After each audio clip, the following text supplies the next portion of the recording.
আসসালামু আলাইকুম। এটিএন বাংলার জন্মদিনের শুভেচ্ছা জানিয়ে শুরু করছি এটিএন বাংলা সংবাদ। আপনাদের সাথে আছি আমি তামান্না মৌ। শুরুতেই বিআরবি কেবলস সংবাদ শিরোনাম। 29 বছরে পদার্পণ করল দেশের প্রথম বেসরকারি satellite television channel ATN Bangla. দীর্ঘ পথ চলায় বস্তুনিষ্ঠ সংবাদ পরিবেশন ও মানসম্পন্ন অনুষ্ঠান সম্প্রচার বড় অর্জন। এ মাসে জুলাই সনদ ঘোষণা ব্যর্থ হলে রাজনৈতিক দল সহ দায় নিতে হবে সবাইকে, হুঁশিয়ারি আলী রিয়াজের। দ্রুত ঐক্যমত্যে পৌঁছানোর তাগিদ। জুলাই গণ অভ্যুত্থানের এই দিনে ঢাকা মেডিকেলে আহত শিক্ষার্থীদের উপর হামলা চালায় ছাত্রলীগ। ঢাকা বিশ্ববিদ্যালয়ের ছাত্রীদের উপর নৃশংস হামলার প্রতিবাদে বিক্ষোভ ছড়ায় সারা দেশে। নির্বাচনে আসন ভাগ বাটোয়ারার রাজনীতিতে আগ্রহী নয় এনসিপি, মন্তব্য নাহিদ ইসলামের। আজ জুলাই পদযাত্রা ভোলা ও বরিশালে। এবং মিটফোর্ডের ব্যবসায়ী সোহাগ হত্যা মামলার অন্যতম আসামি নান্নু কাজী নারায়ণগঞ্জের বন্দর থেকে গ্রেফতার, আনা হচ্ছে ঢাকায়। শুনছিলেন বিআরবি কেবল সংবাদ শিরোনাম, এবার বিস্তারিত। বাংলাদেশের আকাশে টেলিভিশনের নতুন দিগন্তের সূচনা হয়েছিল যেদিন, সেই দিনটি 15 জুলাই 1997। সময় গড়িয়েছে, পর্দা বদলেছে, কিন্তু হৃদয়ের পর্দায় অমলিন থেকে গেছে এটিএন বাংলা। দেশের প্রথম স্যাটেলাইট চ্যানেলটি আজ পা রাখল 29 বছরে। এর পেছনে রয়েছে এক ঝাঁক দক্ষ কর্মী ও কলাকুশলীর অক্লান্ত পরিশ্রম, যাদের প্রচেষ্টায় বিরামহীন ছুটে চলছে চ্যানেলটি। বস্তুনিষ্ঠ সংবাদ পরিবেশন করে এরই মধ্যে দর্শকদের হৃদয়ে জায়গা করে নিয়েছে দেশের প্রথম বেসরকারি satellite channel ATN Bangla. Report করছেন SM. Ashraf.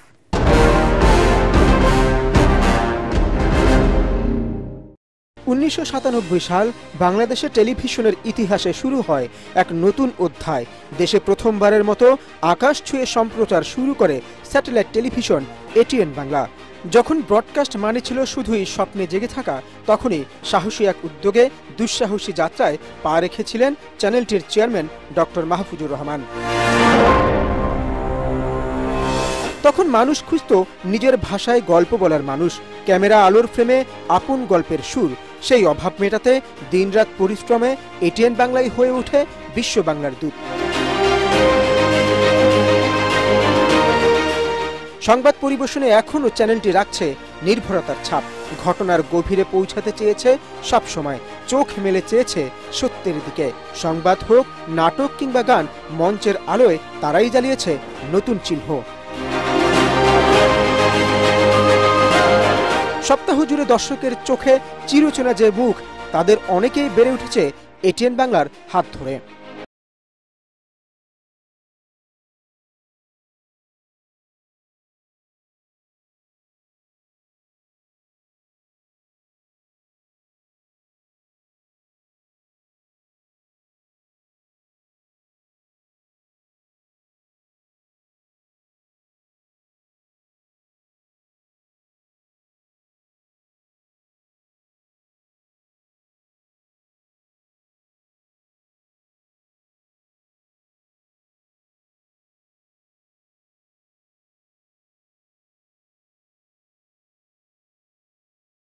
Talk show Ispahani Mirzapur শুভরাত্রি, যে কথা কেউ বলেনি, নিটল টাটা এটিএন সংলাপ, কৃষি বিষয়ক অনুষ্ঠান সোনালী দিন, চায়ের চুমুক সহ নানা আয়োজন। কয়েকটি ধাপ পেরিয়ে রঙিন পর্দায় সম্প্রচার হয় এসব জনপ্রিয় অনুষ্ঠান। 29-এর দোরগোড়ায় দাঁড়িয়ে শ্রদ্ধা, ভালোবাসা আর অভিনন্দনে আমাদের প্রত্যাশা, দীর্ঘ হোক এই পথ চলা, উজ্জ্বল হোক আগামী দিনের পৃষ্ঠা। শুভ জন্মদিন ATN Bangla. SM. Ashraf, ATN Bangla.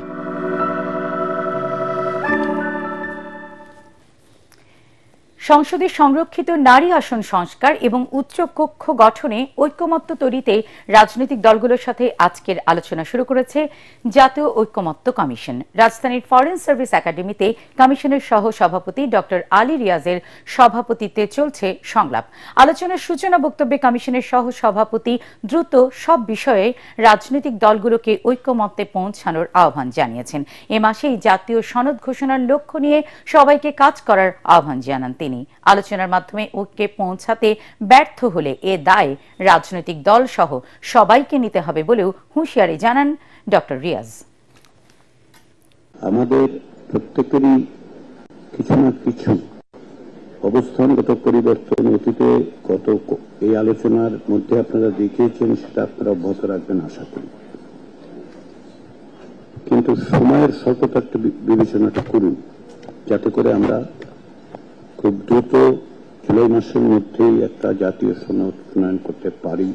মৌলিক বিষয়গুলোকে যেন এই জাতীয় সনদে সকলের বা অধিকাংশের বা যতদূর সম্ভব সকলের মতামতের মধ্যে দিয়ে আমরা এক জায়গায় আসতে পারি। ২৪-এর গণ অভ্যুত্থানের সূচনাতে ১৫ জুলাই ঢাকা মেডিকেলে চিকিৎসা নিতে যাওয়া কোটা সংস্কার আন্দোলনে আহত শিক্ষার্থীদের উপর হামলা করে আওয়ামী লীগের ছাত্র সংগঠন ছাত্রলীগ। সমাবেশের নামে ঢাকা বিশ্ববিদ্যালয়ের ক্যাম্পাসে লাঠি, সোটা এবং দেশীয় অস্ত্র নিয়ে ছাত্রলীগের নেতাকর্মী ও ভাড়াটে সন্ত্রাসীরা হলপাড়ায় আন্দোলনকারী শিক্ষার্থীদের উপর নগ্ন হামলা চালায়।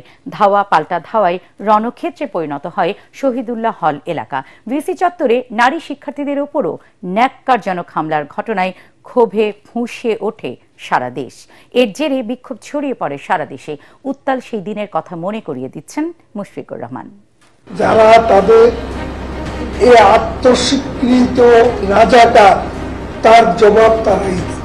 ১৫ জুলাই ধানমন্ডির দলীয় কার্যালয়ে সংবাদ সম্মেলনে আওয়ামী লীগের সাধারণ সম্পাদক ওবায়দুল কাদেরের এমন বক্তব্যের পর বেপরোয়া ছাত্রলীগ আরো মারমুখী হয়ে ওঠে।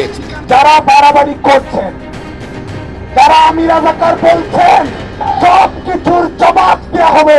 কোটা বিরোধী আন্দোলনের উদ্দেশ্যে ছাত্রলীগ সভাপতি সাদ্দাম হোসেনের এমন হুমকির পর দেশের বিভিন্ন শিক্ষা প্রতিষ্ঠানে আন্দোলনরত শিক্ষার্থীদের উপর শুরু হয় ছাত্রলীগের অ্যাকশন। স্টুডেন্টরা যারা আন্দোলনে আসতে চেয়েছিল কিন্তু তাদের আন্দোলনে আসতে বাধা দেয় ছাত্রলীগ।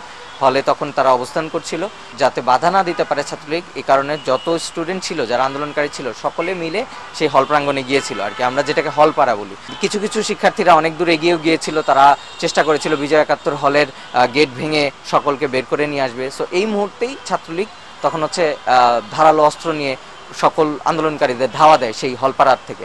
ঢাবির ভিসি চত্বরে নারী শিক্ষার্থীদের উপর নারকীয় হামলা সেদিন নাড়া দেয় পুরো দেশের মানুষকে। ধাওয়া পাল্টা ধাওয়ায় রণক্ষেত্রে পরিণত হয় পুরো ক্যাম্পাস। পেছনে একটা ডাবল ডেকার লাল রঙের বাস রাখা ছিল আমাদের ঢাকা বিশ্ববিদ্যালয়ে, তার পেছনে গিয়ে মেয়েরা আশ্রয় নেয়। সো ওখানে ঢাকা বিশ্ববিদ্যালয়ে শুধু হল ছাত্রলীগেরই যে কর্মী ছিল সেরকম না, এখানে বাইরের কিছু লোকও ছিল যারা উপর্যুপরি হামলা করছিল। এবং সেই হামলার যে ফলটা, নারীদের উপরে বেশিরভাগ হামলাটা হয়েছিল। এটার কারণ হচ্ছে ওই জটলাটার মধ্যে মেয়েরা কিন্তু ঠিক সময় মতো এসে পৌঁছাতে পারেনি, যে কারণে তারা বাইরের সাইডটায় ছিল। আর হামলা যখন করেছে, যখন মারগুলো দিয়েছে, তখন মেয়েরাই সামনে পড়েছিল। দেশের বিভিন্ন শিক্ষা প্রতিষ্ঠানে ছাত্রলীগের বর্বর হামলায় সারা দেশে অসংখ্য আন্দোলনকারী আহত হন। ঢাকা বিশ্ববিদ্যালয় ক্যাম্পাসে আহত শিক্ষার্থীরা ঢাকা মেডিকেল কলেজ হাসপাতালে চিকিৎসা নিতে গেলে সেখানেই তাদের উপর হামলে পড়ে ছাত্রলীগের সন্ত্রাসীরা। ছাত্রলীগ বাইরের থেকে একবার ঢাকা মেডিকেলের দিকে ধাওয়া দিল। আহত যারা ইনজুর্ড হয়েছে ওরা তো দৌড়ে ভেতরে ঢুকতে পারতেছে না, তাইলে তো ওরা বাইরে যে বসে আছে নিচে, ওই মানুষের হুড়োহুড়িতে ওরা পদদলিত হইতেছে, এরকম অবস্থা। মারামারিতে ওদেরও তো কিছু না কিছু ২-৪ জন আহত হয়েছে এবং দেখা যায় যে একজন রোগীকে নিয়ে ৫-৬ জন করে ঢুকতেছে। এইভাবে হয়েছে ভেতরে ছাত্রলীগ ইনফিল্ট্রেট করা শুরু করে। তো এটা তো একটা আশঙ্কা তৈরি হয় যে এবার তো বাইরে থেকে আক্রমণ করবে না, এবার ভেতর থেকেই আক্রমণটা হবে। বৈষম্য বিরোধী আন্দোলনে জড়িতদের খুঁজতে ১৫ জুলাই রাত ১০টার পর ঢাকা বিশ্ববিদ্যালয়ের বিভিন্ন হলে সাধারণ শিক্ষার্থীদের মোবাইল তল্লাশি ও মারধর করে ছাত্রলীগের নেতাকর্মীরা।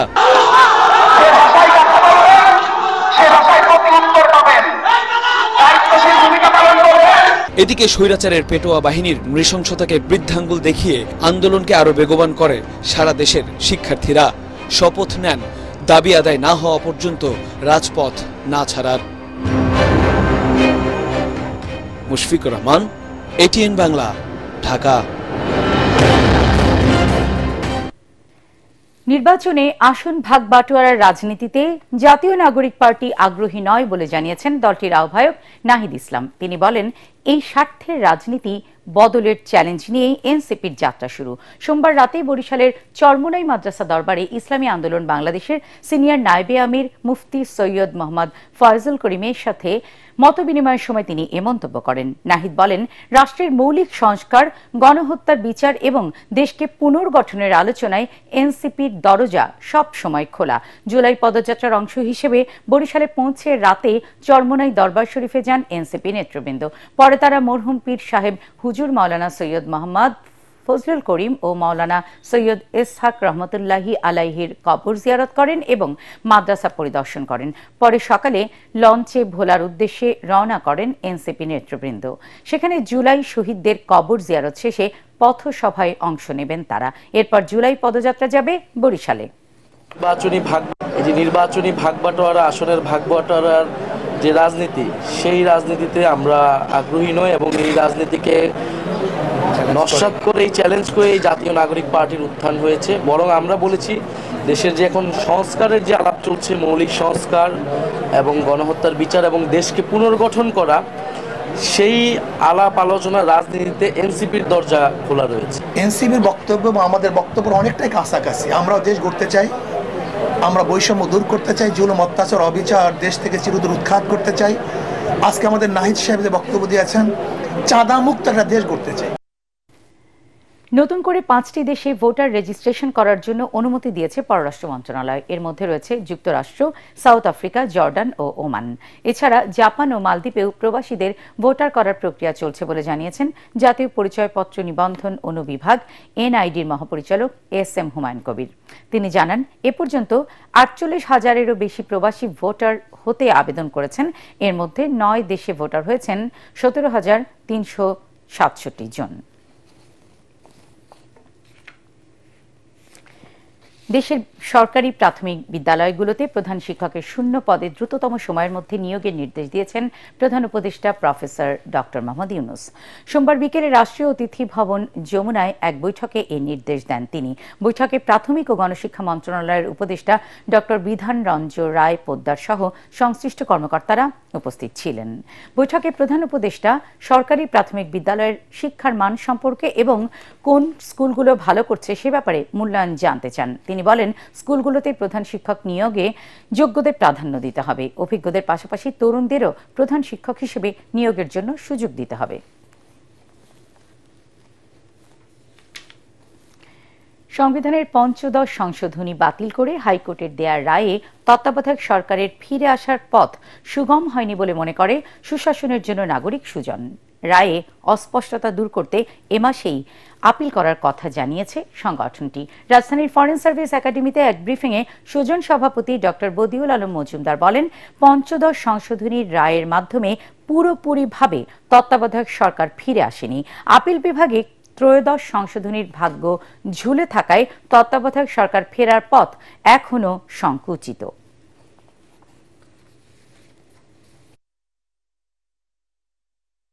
হাইকোর্টে মামলা হয়েছে, হাইকোর্টে মামলায় তত্ত্বাবধায়ক সরকার পঞ্চদশ সংশোধনী মামলা রায়ের যে তত্ত্বাবধায়ক সরকার ব্যবস্থাটা ফিরে এসছে, কিন্তু আমরা যতগুলো রিমেডি চেয়েছিলাম সে সবগুলো পাইনি।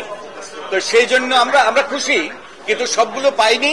তত্ত্বাবধায়ক সরকার ব্যবস্থাটা ফিরে আসার সম্ভাবনা সৃষ্টি হয়েছে, আর ওই যে পঞ্চদশ সংশোধনী বাতিল হয়েছে। তো আমরা আপিল করব যাতে আমরা অন্যান্য যেসব রিমেডিগুলো চেয়েছি সেগুলো যাতে পেতে পারি এবং এটা একটা ফাইনালিটিতে পৌঁছে, অর্থাৎ এই রায়টা যেন একটা চূড়ান্ত পর্যায়ে পৌঁছে। বহুল আলোচিত 21শে আগস্ট গ্রেনেড হামলা মামলায় যাবজ্জীবন কারাদণ্ডপ্রাপ্ত তারেক রহমান ও মৃত্যুদণ্ডপ্রাপ্ত সাবেক স্বরাষ্ট্র প্রতিমন্ত্রী লুৎফুজ্জামান বাবর সহ সব আসামির খালাসের রায়ের বিরুদ্ধে আপিল বিভাগের শুনানি আগামী বৃহস্পতিবার। প্রধান বিচারপতি সৈয়দ রেফাত আহমেদের নেতৃত্বে 5 বিচারপতির বেঞ্চ এ আদেশ দেন। গত 12 জানুয়ারি এ মামলায় বিচারিক আদালতের রায় বাতিল করে সব আসামিকে খালাস দেন হাইকোর্ট। রায়ে আদালত বলেন, এ মামলার বিচার ছিল অবৈধ, আইনে এ বিচার টেকে না। যে চার্জশিটের ভিত্তিতে নিম্ন আদালত বিচার করেছিলেন তা আইনগতভাবে গ্রহণযোগ্য ছিল না। পরে হাইকোর্টের রায়ের বিরুদ্ধে আপিল করে রাষ্ট্রপক্ষ।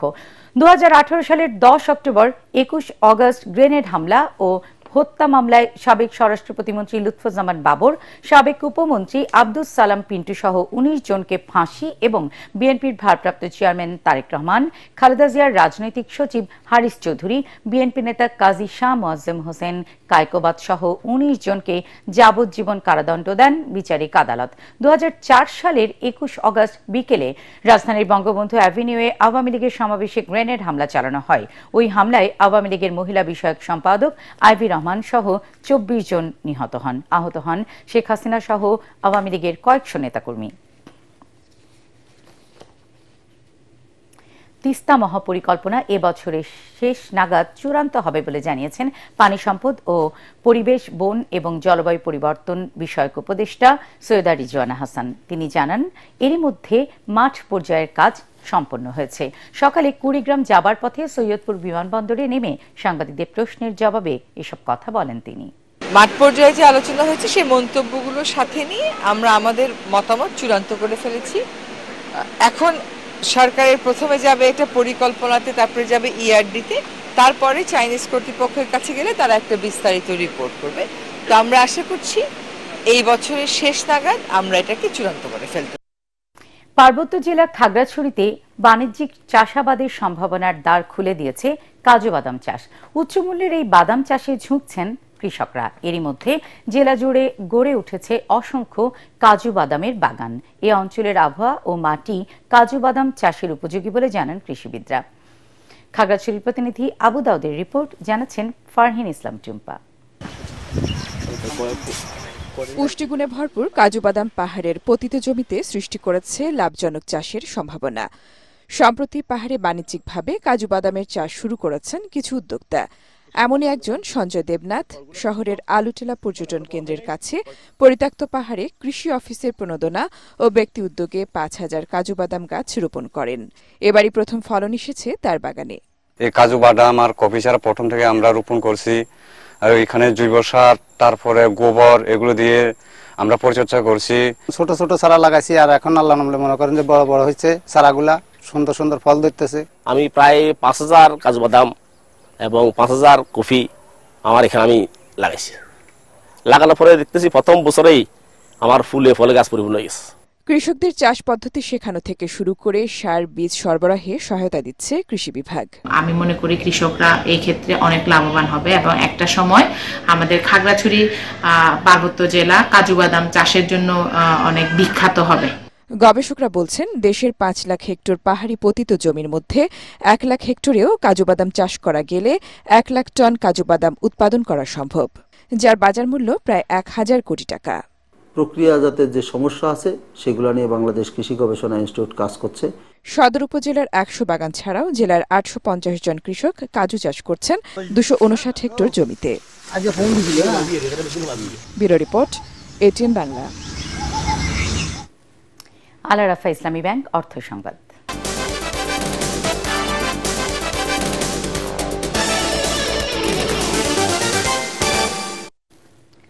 তরুণদের জন্য real time companion prepaid card চালু করল মাস্টার কার্ড ও মিউচুয়াল ট্রাস্ট ব্যাংক পিএলসি। এই কার্ডগুলোর মাধ্যমে পাঠাও পে ব্যবহার করা যাবে কোনো ব্যাংক অ্যাকাউন্ট ছাড়াই। এছাড়া কার্ড হোল্ডারদের জন্য রয়েছে মাস্টার কার্ডের মাধ্যমে এক্সক্লুসিভ অফার, অনলাইন ও অফলাইন কেনাকাটার বিভিন্ন সুযোগ, এনএফসি এর সহজ ওয়ান টাচ পেমেন্ট, এটিএম থেকে টাকা তোলা এবং real time transaction balance mirroring এর নানা সুবিধা।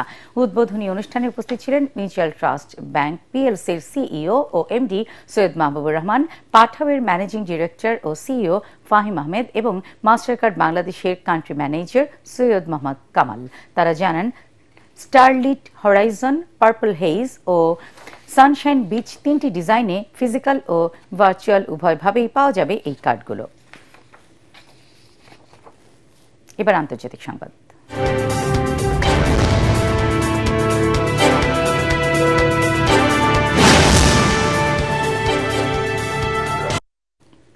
ইউক্রেনকে আরও অস্ত্র দেওয়া ছাড়াও রাশিয়ার উপর কঠোর শুল্ক আরোপের হুমকি দিয়েছেন মার্কিন প্রেসিডেন্ট ডোনাল্ড ট্রাম্প। সোমবার হোয়াইট হাউসে নেটো প্রধান মার্ক রুটের সঙ্গে বৈঠকে ট্রাম্প এসব কথা বলেন। তিনি বলেন, যুক্তরাষ্ট্র ইউক্রেনকে প্যাট্রিয়ট এয়ার ডিফেন্স সিস্টেম ও অত্যাধুনিক ক্ষেপণাস্ত্র সহ কোটি ডলারের সামরিক সরঞ্জাম পাঠাবে। এই অস্ত্রের খরচ বহন করবে নেটোর সদস্য দেশগুলো। এ সময় ট্রাম্প হুঁশিয়ারি দেন, যদি ভ্লাদিমির পুতিন ইউক্রেনের সঙ্গে শান্তি চুক্তি করতে ব্যর্থ হন তাহলে আগামী 50 দিনের মধ্যে রাশিয়ার উপর 100% পর্যন্ত শুল্ক আরোপ করবেন তিনি। এদিকে সংক্ষিপ্ত যুদ্ধবিরতিতে রাজি হলেও 30 দিনের নিঃশর্ত যুদ্ধবিরতির প্রস্তাব প্রত্যাখ্যান করেছে মস্কো। তাদের দাবি, এতে কিয়েভকে তার সেনা পুনর্গঠন ও পুনরায় অস্ত্রসজ্জিত করার সুযোগ দেবে। এটিএন বাংলার বিক্রয় ও বিপণন বিভাগের প্রধান উত্তম কুমার শীলের মা বীণা রানী শীল সকালে ফরিদপুরের তালমায় তার নিজ বাসভবনে মৃত্যুবরণ করেছেন। তার মৃত্যুতে এটিএন বাংলা পরিবার গভীরভাবে শোকাহত। তার বয়স হয়েছিল 90 বছর। দীর্ঘদিন ধরে বার্ধক্যজনিত বিভিন্ন রোগে ভুগছিলেন তিনি। 5 ছেলে ও 4 মেয়ে সহ বহু গুণগ্রাহী রেখে গেছেন তিনি। বিকেলে ফরিদপুরের মহাশ্মশান ঘাটে তার শেষকৃত্য সম্পন্ন করা হবে। এবারে খেলার খবর।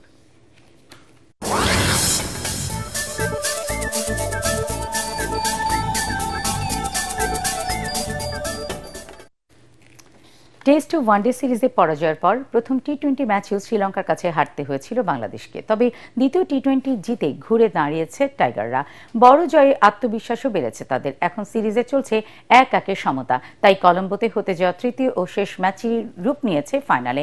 সবকিছু হারিয়ে টি-20 সিরিজ জয়ের লক্ষ্য ফিল সিমন্সের দলের। অবশ্য ব্যাটে বলে দ্বিতীয় টি-20-র মতো পারফরমেন্স ধরে রাখতে পারলে সিরিজ জেতা অসম্ভব কিছু নয়। কলম্বোর রানা সিংহে প্রেমাদাস স্টেডিয়ামে আগামীকাল বাংলাদেশ সময় সন্ধ্যে 7:30টায় শুরু হবে ম্যাচটি।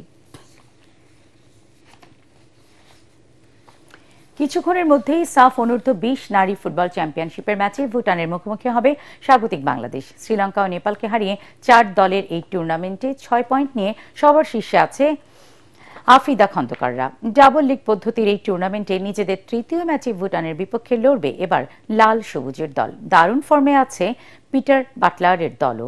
ফেভারিট হিসেবেই মাঠে নামবে তারা। এদিকে নিজেদের প্রথম ম্যাচে নেপালের কাছে 6-1 ব্যবধানে পরাজিত হলেও দ্বিতীয় ম্যাচে শ্রীলঙ্কাকে 5-0 হারিয়েছে ভুটান। স্বাগতিকদের বিপক্ষেও প্রতিদ্বন্দ্বিতার আশা তাদের। বসুন্ধরা কিংস অ্যারেনায় বিকেল 3টায় শুরু হবে খেলাটি।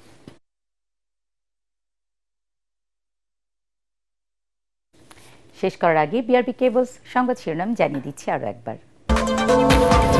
29 বছরে পদার্পণ করল দেশের প্রথম বেসরকারি satellite television channel ATN Bangla. দীর্ঘ পথ চলায় বস্তুনিষ্ঠ সংবাদ পরিবেশন ও মানসম্পন্ন অনুষ্ঠান সম্প্রচার বড় অর্জন। এ মাসে জুলাই সনদ ঘোষণা ব্যর্থ হলে রাজনৈতিক দল সহ দায় নিতে হবে সবাইকে, হুঁশিয়ারি আলী রিয়াজের। দ্রুত ঐকমত্যে পৌঁছানোর তাগিদ। জুলাই গণ অভ্যুত্থানের এই দিনে ঢাকা মেডিকেলে আহত শিক্ষার্থীদের উপর হামলা চালায় ছাত্রলীগ। ঢাকা বিশ্ববিদ্যালয়ের ছাত্রীদের উপর নৃশংস হামলার প্রতিবাদে বিক্ষোভ ছড়ায় সারা দেশে। নির্বাচনে আসন ভাগ বাটোয়ারার রাজনীতিতে আগ্রহী নয় এনসিপি, মন্তব্য নাহিদ ইসলামের। আজ জুলাই পদযাত্রা ভোলা ও বরিশালে। পরবর্তী সংবাদ দেখার আমন্ত্রণ জানিয়ে এখনকার মতো শেষ করছি। এটিএন বাংলা সংবাদ ইউটিউবে দেখতে ব্রাউজ করুন youtube/ATN Bangla News। আল্লাহ হাফেজ।